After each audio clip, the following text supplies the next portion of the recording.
수술해야 되는 증상과 수술 안 해도 되는 증상을 제대로 아는 것만으로도 치료 방향이 완전히 달라집니다. 이건 다들 잘 모르시더라고요. 척 보면 척추를 아는 척척 박사 닥터 해리슨 김현성입니다. 허리 문제로 고생하시는 분들 중에서는 지금 내가 수술이 필요한지 아니면 다른 방법으로 치료할 수 있는지 궁금해 하시는 분들이 정말 많으실 텐데요. 오늘 이 영상을 통해서 그 궁금증을 풀어드리고 여러분들이 올바른 결정을 내릴 수 있도록 도와드리겠습니다. 근데 다리가 오랫동안 저리면 수술해야 되는 거 아니에요? 실은 다리 저리면 원인이 3가지 정도 이유가 있을 수 있다 그랬잖아요. 혈관의 동맥의 문제, 정맥의 문제, 근육의 문제, 그리고 협착증의 문제. 척추관 협착증으로 인한 저림이 오래됐다 그러면 수술을 해야 될 가능성이 많은 거죠. 저림이 오래 지속되는 경우는 수술하는 게 더 도움이 된다고 판단이 됩니다. 왜냐하면 척추 질환과 관련돼서 수술을 해야 되는 경우는 몇 가지가 있는데, 첫 번째가 통증이 굉장히 오랫동안 지속되는 경우, 두 번째로는 경합마비라도 마비가 지속되는 경우, 세 번째로는 급성 신경손상, 즉 갑자기 마비가 심각하게 진행되는 경우는 응급으로 수술을 해야 될 것이고, 특히 저림 증상이 오래됐다는 것은 감각신경이 오랜 동안 눌려 있다는 것을 이야기하기 때문에, 심지어는 감각신경의 손상일 가능성이 의심되는 상황이기 때문에 수술을 하는 게 타당하다고 여겨집니다.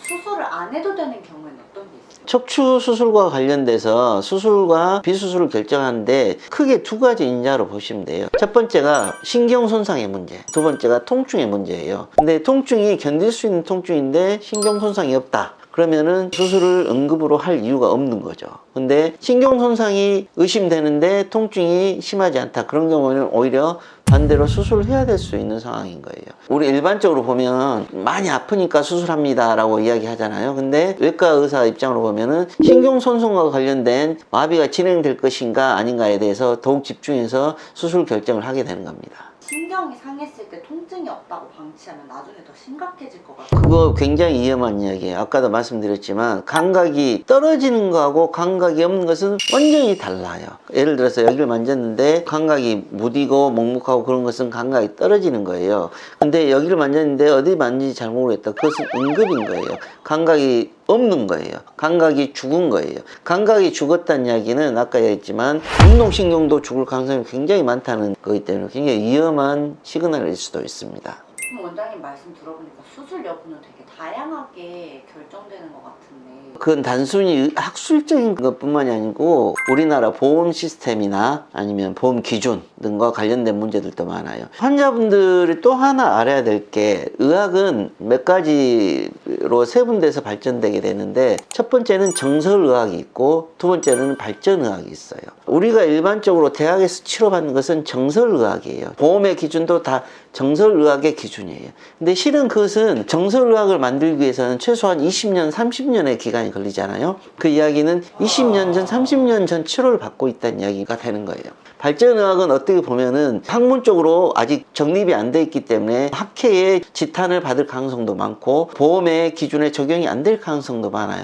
하지만 실제로 그게 보편적으로 실행되고 있는 치료라고 하면 더욱 발전된 치료로 가게 될 가능성이 굉장히 많다는 거고, 그게 미래에 봤을 때는 더 좋은 치료일 가능성이 많다는 이야기예요. 하지만 그건 이야기했던 것처럼 여러 가지 논란의 여지가 있기 때문에 되게 대학에서는 정설의학을 하고 개원가에서는 발전의학을 많이 하는 이유가 그래서 그런 거예요. 이해가 되죠? 또 하나 이제 알아야 될 게, 정설의학은 그런 이유 때문에 치료의 비용이나 모든 것들이 카테고리가 딱 정해져 있고 정립화돼 있어요. 비용도 싼 경우가 많고. 하지만 발전의학은 달라요. 발전의학은 치료의 카테고리도 굉장히 다양하고 비용 범위도 굉장히 넓을 수밖에 없는 거예요. 여러 가지 새로운 치료들이 같이 접목이 되는 경우가 많기 때문에. 하지만 그게 발전의학에 굉장히 비싼 비용을 가지고 하는 경우도 있겠지만, 대부분은 의료진들은 더욱 좋은 치료를 환자분들에게 제공하고 싶은 그런 욕심 때문에 이런 발전의학을 하는 거고, 거기에 부가적으로 비용이 더 소요되는 경우가 대부분이기 때문에 이거 가지고